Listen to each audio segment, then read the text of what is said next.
Bismillahirrahmanirrahim. Assalamualaikum warahmatullahi wabarakatuh. Segala puji bagi Allah Tuhan semesta alam, yang telah melapangkan dan menyempitkan rizki pada siapa yang dikehendaki. Saudaraku yang dirahmati Allah, jika berbicara tentang kefakiran, maka ingatan kita mungkin langsung tertuju pada kondisi ekonomi yang sempit, makanan yang sedikit, atau hidup yang melarat. Tapi pernahkah kita membayangkan bahwa ada seorang nabi yang diuji dengan kefakiran yang sangat fakir, karena bukan hanya harta yang tidak dimiliki, tapi juga kesehatan, bahkan relasi sosial? Dialah Nabi Ayub alaihi salam, nabi yang bukanlah rakyat jelata, tetapi dikenal sebagai orang yang sangat kaya raya, memiliki istri yang cantik jelita, dan anak-anak yang menyayanginya, serta kesehatan yang prima. Namun semua itu diambil Allah satu persatu hingga akhirnya tidak ada lagi apapun, kecuali tubuh yang terbaring lemah, dengan kulit yang rusak dan bernanah, dan istrinya yang masih bertahan karena Allah. Dikisahkan dalam beberapa atsar bahwa sang istri bahkan harus menjual rambutnya demi mendapatkan sepotong roti atau segenggam gandum. Bayangkan seberapa beratnya ujian tersebut, mulai dari fakir harta, fakir raga, dan fakir dari perhatian manusia. Tidak ada seorang pun yang mau mendekat karena khawatir tertular atau jijik dengan kondisi tubuhnya, kecuali sang istri yang setia sebelum akhirnya pergi juga. Tetapi Ayub tidak pernah merasa miskin. Apakah Nabi Ayub mengeluh? Apakah beliau protes kepada Allah? Apakah beliau berputus asa dan marah? Tidak sama sekali. Bahkan ketika malaikat bertanya kepada Allah karena sang Nabi tidak mengeluh, Allah menjawab, "Sesungguhnya hambaku Ayub adalah sebaik-baik hamba. Dia banyak beribadah dan senantiasa kembali kepadaku." Tafsir Ibnu Katsir, Quran Surat Sad ayat 44. Dan ketika akhirnya Nabi Ayub berdoa kepada Allah, beliau tidak mengatakan, "Ya Allah, aku sudah terlalu lama menderita, sembuhkanlah aku." Tetapi beliau berkata dengan penuh adab dan qanaah, "Ya Tuhanku, sesungguhnya aku telah ditimpa penyakit. Baik, Engkau adalah Tuhan yang maha penyayang di antara semua penyayang." Quran Surat Al-Anbiya ayat 83. Apa itu qanaah?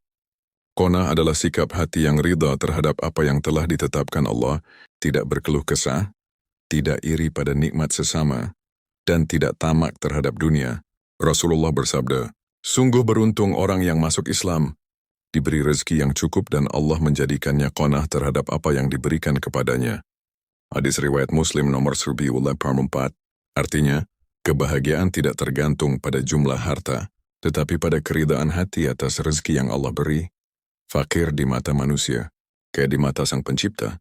Manusia menilai Nabi Ayub sebagai orang yang sangat miskin dan malang, tapi di mata Allah beliau adalah orang yang sangat kaya, karena qanaah telah membuat hatinya lapang.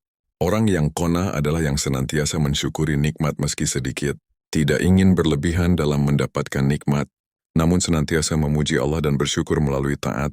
Barang siapa yang bersyukur maka aku akan tambahkan nikmat kepadanya. Quran Surat Ibrahim ayat 7, Rasulullah bersabda, "Kekayaan bukanlah karena banyaknya harta, tetapi kekayaan adalah kekayaan hati." Hadis riwayat Bukhari dan Muslim. Qanaah menjaga mental dan iman. Fakir yang tidak disertai qanaah bisa menimbulkan iri dengki, keluh kesah di hati, bahkan bisa sampai kufur nikmat pada ilahi. Tetapi fakir yang disertai qanaah seperti Nabi Ayub, justru membuat seseorang menjadi lebih dekat pada Allah. Lebih tenang tak mengeluh, lebih kuat dalam ibadah, dan tidak stres walau hidup terasing karena orang-orang menjauh.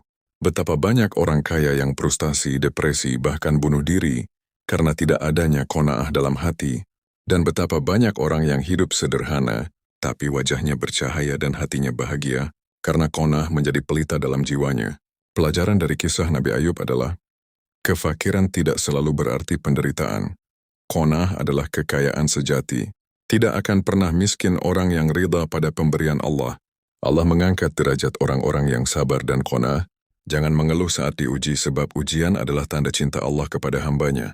Maka saudaraku, jangan takut menjadi fakir di mata manusia, takutlah menjadi fakir qanaah di hadapan Sang Pencipta.